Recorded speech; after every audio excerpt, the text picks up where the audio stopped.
କଟିଂରୁ ଆଣି ଲଗେଇଥାନ୍ତି କିଣିକି, ତାହେଲେ ଶୀଘ୍ର ଫୁଲ ହେଇଥାନ୍ତା। ଏମିତି ମଞ୍ଜିରୁ ଲଗେଇଲେ ଟିକେ ଲେଟ୍ରେ ଫୁଲ ହେବ, ବର୍ଷେ 2 ବର୍ଷରେ ଆଉ। ହଉ ପଛ ମୋତେ ଏତେ ସାରା ଠାକୁର ଦେଇଛନ୍ତି, ଏତେ ମଞ୍ଜି ମୁଁ ଛାଡ଼ିବି ଆଉ କିଣିକି ଆଣିବି? ଗଛ କରିବି, 1 2 3 ଖଣ୍ଡେ ମୁଁ ଲଗେଇବି, ଆଉ ଯାହା ହେବ ନେଇକି ଆମ ପାଖ ଘରରେ ତାଙ୍କ ବାରିଆଡ଼େ ନେଇ ପୋତି ଦେଇ ଆସିବି। ଯାହାର ଆଗ୍ରହ ନାହିଁ ନିଜେ ପୋତିବି, ଦେଖିବି ପୁରା ଗଛ ହେଲା କି ନାହିଁ, ଗାଈ ଗୋରୁ କିଏ ଖାଇଲେ କ'ଣ କଲେ, ଯତ୍ନ ସହିତ ବଡ଼ ହେଲା ଯାଏ। ଏତେ ଦାମିକିଆ ଗଛକୁ ମୁଁ ସହଜେ ଏମିତି ଛାଡ଼ିନି। ଦେଖିଲେ କେତେ ବେଦନା ମଞ୍ଜି ଭଳିଆ ମଞ୍ଜି। ଏଇଟା କେଉଁ ମଞ୍ଜି, କେଉଁ ଫଳର ମଞ୍ଜି, କେଉଁ ଫୁଲର ମଞ୍ଜି ଇଏ କୁହନ୍ତୁ? ଏ ଫଳ ଦେଖିଲେ ଆପଣ ନିଶ୍ଚିନ୍ତ ଜାଣିପାରିବେ।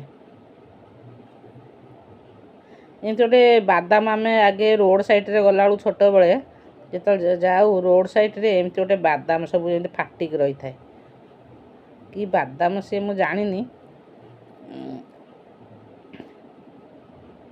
ବାଦାମ କି ରୋଡ଼ କ'ଣ ଏମିତି ଫାଟିକି ରହିଥାଏ, ମାନେ ଏଠି ବଡ଼ ବଡ଼ ଫଳ।